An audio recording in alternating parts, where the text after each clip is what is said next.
I'd like to address factors that I think create success after bariatric surgery. And if you always go back to the basics, you will be successful. One of the most important things I do when I counsel patients is I remind them 0-calorie liquids are so important. Sugar-free mixed fruit beverages, sugar-free tea, flat beverages with no calories are great. When people tend to drink caloric liquids, it doesn't fill them up and they eat over the calories and your caloric intake goes up. One of the other basic guidelines for maintenance is 3 meals a day, breakfast, lunch, and dinner, no skipping. You start skipping meals, your blood sugar goes up and down, and once you go on that roller coaster with low blood sugars and trying to catch up, you wind up eating all day long because it's a very difficult cycle to break. When you sit down to consume a meal, you start with the protein first because it's the protein that's going to help fill you up and stay with you until the next meal.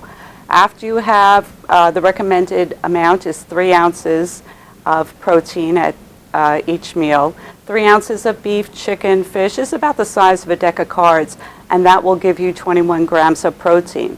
After you finish the protein, then go on to the vegetables or the starch, and you really should be satisfied fairly quickly after that. Your meal should last 30 minutes. Don't take a bite and walk away and go back and take another bite and walk away. You will never have that full meter go off in your brain, and you'll wind up eating just as much after surgery as before because you never get full and you really aren't satisfied. So sitting down and having your meal, finishing it within 30 minutes is fantastic, and it's a great tip for success. When we look at patients prior to surgery, we do a full vitamin analysis in our clinic, and I would say at least 90% of our preoperative patients do show up with vitamin deficiencies, which we treat before surgery. And if you have those deficiencies before surgery, imagine what happens after surgery when the volume of food you can eat is reduced. So multivitamins and minerals become a way of life. No ifs, ands, or buts about it. You know, it doesn't matter whether it's just a purely restrictive procedure or a restrictive procedure combined with a malabsorptive component.